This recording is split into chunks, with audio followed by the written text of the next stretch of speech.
r/entitledpeople.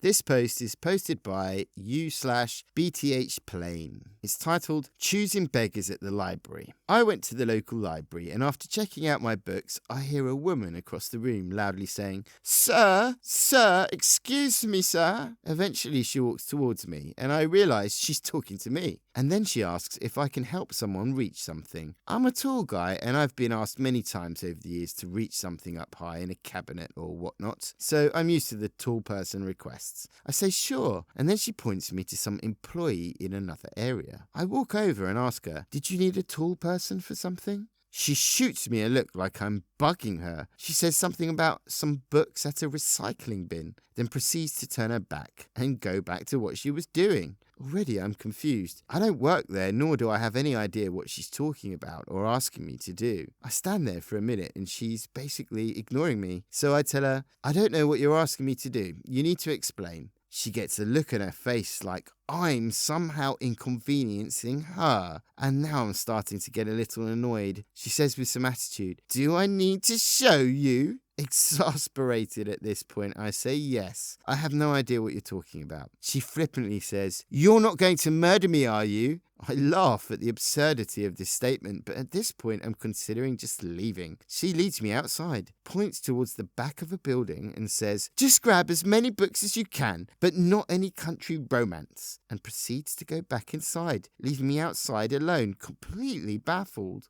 So at this point, we've gone from a simple request of reaching something to apparently sorting and hauling specific books from somewhere that she can't be bothered to even show me. I walk around the side of the building to where she was pointing, but don't see any recycling bin or books. At this point, I just say, "F it, get in my car and leave." It was a surreal situation, and I still can't fathom how this girl thought a random person in the library would just magically know what she was talking about and then have the gall to flick that person attitude instead of even being polite and thankful for the help. Never mind.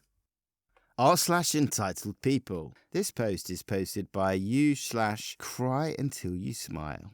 It's titled Lady with a Fake Service Dog. This happened maybe half a year ago. I'd been working at a bakery for 6 months and had an undiagnosed anxiety disorder. So although I came across as confident, I was terrified of people at the time. Now, this specific Saturday, it's myself and my 2 other co-workers, one of which was filling in for the shop manager. Where I work, we have 2 managers and each work alternate weekends. As most shops in England go, we do not allow dogs in the store unless they are a service dog, and especially because we're a food place. We try to keep animals to a minimum, as you'd expect. This didn't stop us from going to the door and greeting new furry friends with pets and attention if their owners let us. It's about 2 hours until we close, so the shop is finally settling down, and we're going about the usual jobs, doing dishes, refilling and cleaning the coffee machine, etc. Just trying to make it easier so at 3 o'clock we can go home. Enter entitled person. In tow, a pit bull crossbreed. In England, the law revolving around service animals requires them to be well trained and alert. They must not be pulling on the leash, and they need to have a specific harness, lead or collar that explicitly states, "Yes, I am a working dog," or a service animal. Sally is currently doing the dishes, but the 3 of us are all laughing before I turn to see entitled person with her dog. Now, I'm not new at my job, but this is new to me. I awkwardly stand there and continue to carry on with my job at the time, cleaning the coffee machine, and Katie, the manager, comes around the corner and notices the dog, who is currently whining and tugging at her leash, and she begins to address the lady. Here's how it went as follows. Katie: "Oh, excuse me, ma'am. We don't allow dogs in here. I'd be more than happy to serve you from the door if we have what you want, though." This was a mistake. Entitled person stares daggers at the manager and just spits. "Can't you effing read?" Sure enough, the furry friend's leash had service dog on it. Remember this. This is important for later. Katie: "Oh,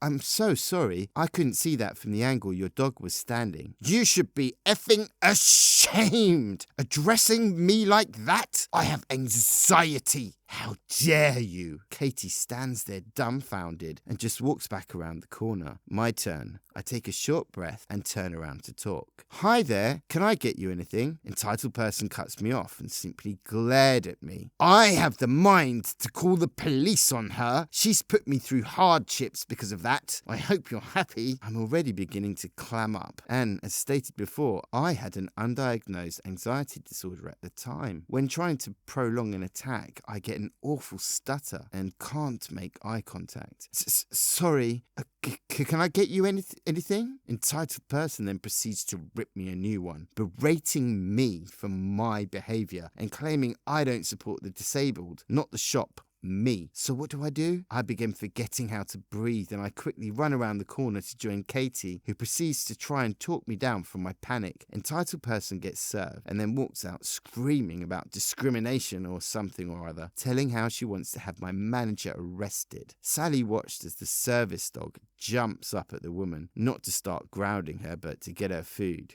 Now, maybe a week later, I get a call from Sally, as we are good friends outside of work, and she fills me in on everything. Apparently, on Monday, a police officer who we know well came in to pick up an order, so Katie tells him everything. Now, I forgot to mention, in England, pit bulls are considered to be a dangerous breed, and it's rare to see one anywhere here. Not only would the dog not be eligible for being a service dog here, but the officer said he'd never been given papers for that dog, nor had any of his team, nor had any team within England. So this lady may have a service dog, sure, but the sweet dog was not legally licensed as such, and was therefore not technically allowed within any property, stating no dogs allowed. Funnily enough, we never saw her again. I was diagnosed with anxiety and depression about a month later, and ironically, if it wasn't because of this incident, I may have never gotten a doctor's appointment. So thank you, entitled lady.